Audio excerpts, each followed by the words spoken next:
Now we're continuing now on our example of break-even analysis that we have here. And in the last video I showed you that if you employ traditional operating break-even, you would discover that you need to produce and sell 2,000 units. And what that means is that our operating profit would go to zero, which is probably not a great idea. Now, how do you figure what operating profit you really do need? Well, one thing you need to know is how much money do I need to make after taxes? That is, and remember, after taxes is where you pay the principal on your debt. So if you have any debt, you owe some principal. That principal is repaid after taxes. You might want to have some profits to put into a pension fund or to pay yourself dividends or any number of different things. But in our little example here, let's say that we decide that we need $90,000 in net income. And our marginal tax rate, which would be the state plus the federal rate, let's say that that's 30%.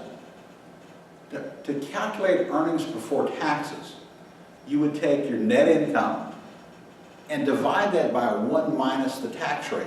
So if you take $90,000 and divide it by 1 minus 0.30, you would get EBIT of $128,571.43. From that, you could pay 30% of that out in taxes, and you'd be left with exactly $90,000. How much interest do we owe? Well, if you didn't amortize your loans the way I told you to, if you don't know how much interest you owe the bank, call the bank. They'll be happy to tell you. And let's say we called the bank, and the bank told us that we had interest expense that we owed of $10,000. Well, how much do you need in operating profit, in EBIT? Well, it'd be $128,571.43 plus $10,000, which gives us $138,571.43.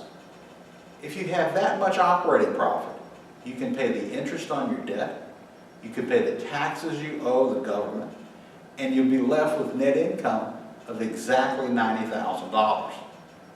Remember, the operating break-even now told us how many units to produce and sell in order to have zero operating profit. We don't need zero operating profit. We actually need what?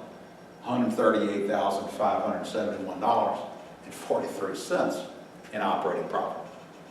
In the next video, I'm going to show you how we adjust the break-even point formula to give you a break-even point that you can operate at and be left with the operating profit that you need for your company.